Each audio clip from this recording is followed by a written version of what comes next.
Hello and welcome to the Rusty Out Garage. Hey, today I have a 2000 Toyota Avalon that I paid $300 for. Why was it so cheap? Well, because it didn't run, and I was taking a chance on it that the engine was okay and the drivetrain was okay. And this car has 200,000 miles on it. Why didn't it run? Well, because the ignition switch would not turn over. When I say it wouldn't turn over, the ignition switch has this barrel in the rack that the key goes into the top side, the ignition switch is on the bottom side. And this rack in here, this pinion breaks off of the end of it.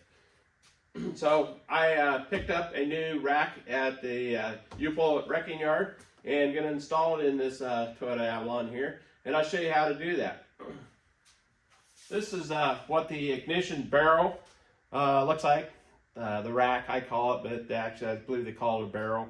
Anyways, your ignition key goes in here and turns the ignition switch, which is clear down here on the bottom of the column where it mounts here, and turns that. Well, this little rod in here breaks off and it will not turn the ignition switch.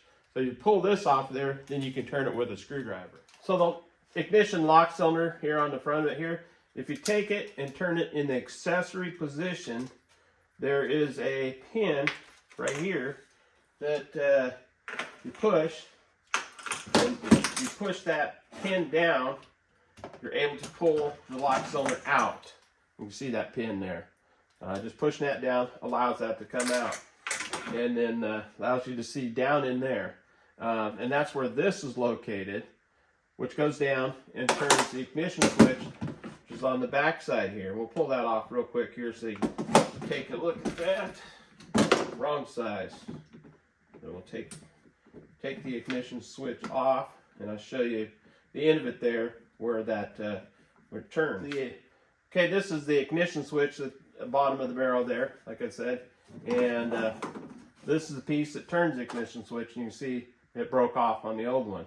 So I was able to purchase this one at a wrecking yard for 20 bucks. Now, the problem with it was it had a lock cylinder in it with no key.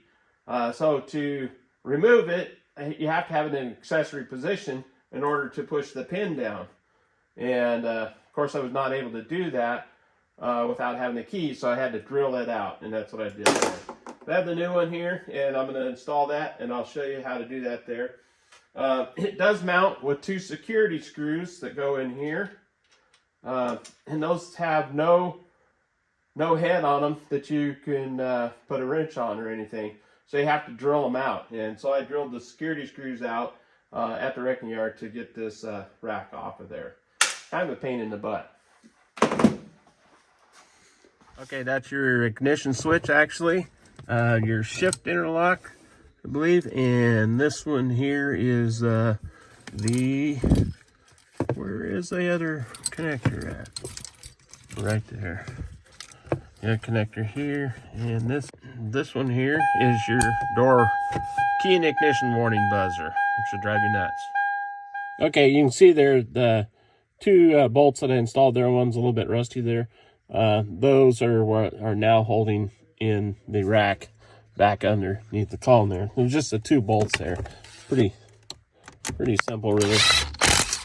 But down here is the bolts that I had to drill out of there. I had to drill these out, the security screws, to get them out of there, and then put an easy out in there, and that's how I got them out there. Okay, so we've got our ignition switch installed. The rack, or barrel as they would call it. Let's see if she fires up. See how she runs. Runs good. Runs good. I don't want an awful high, but we'll check into that. No check engine light or anything like that on. 223,000 miles on it, but. And we got a broken door release handle over here that we're going to take care of. Okay, the next thing we're going to do on this Toyota Avalon is replace the fuel filter. It seems to have a hesitation, so we're going to replace the fuel filter, which is down in there.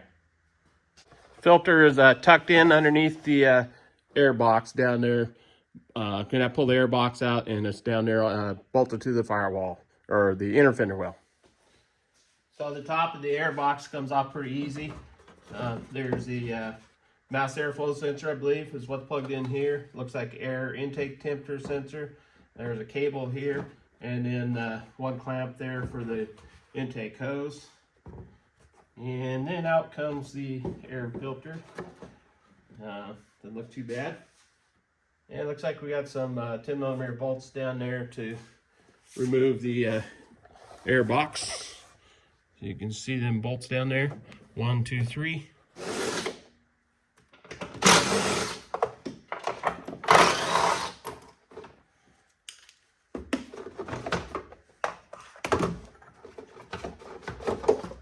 All right, there's the air box. And I still don't see the fuel filter. That's where it is located. It's further down there. It is below here. Okay, so I did finally get the fuel filter installed down here, and it did make quite a difference on the car. The car had a pretty good hesitation before and surging at idle, and that filter appeared to be the original filter on there and was restricted. So the new filter definitely helped out on the car. 223,000 miles. It was a Toyota filter that came off there. Whether it was original or not, I don't know, but it kind of appeared to be there. So we're going to take the car out for a drive and see how she does.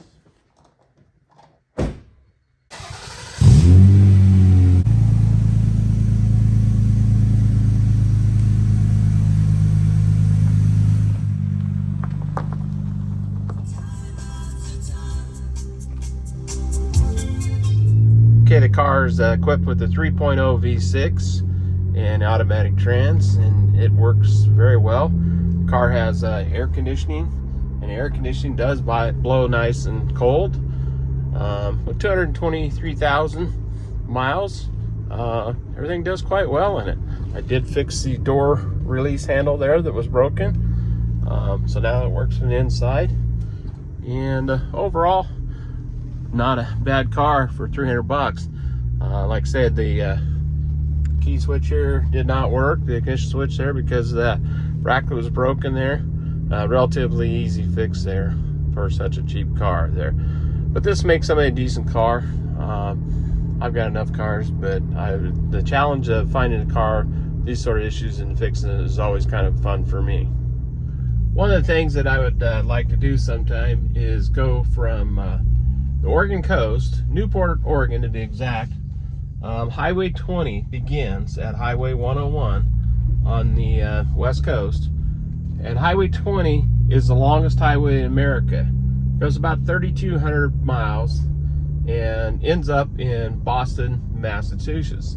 And what I'd like to do is have an old car like this one here and drive it up to Boston, Massachusetts, the whole length of Highway 20 through Nebraska, and stop at Speedway Motors, Speedway Bills Museum in Nebraska there, and check that out along the way, amongst other things. But when I get to the other end, I want to sell the car and fly home. Really don't plan to drive there and back, so this would be a great car to do that with. I think it would make it just fine, and it's cheap enough that I wouldn't have any issue of selling it back there and get my money back and then flying home. So I'd like to do that, but the wife, she would like a car that's a little cleaner inside. This thing, the last person really didn't keep it very clean, so doesn't look like this will be our road trip car, but overall I think it would make somebody a halfway decent car. Hope you enjoyed today's video, and if you would please hit that like, share, and subscribe button, and we'll catch you next time at Rustic Duck Garage.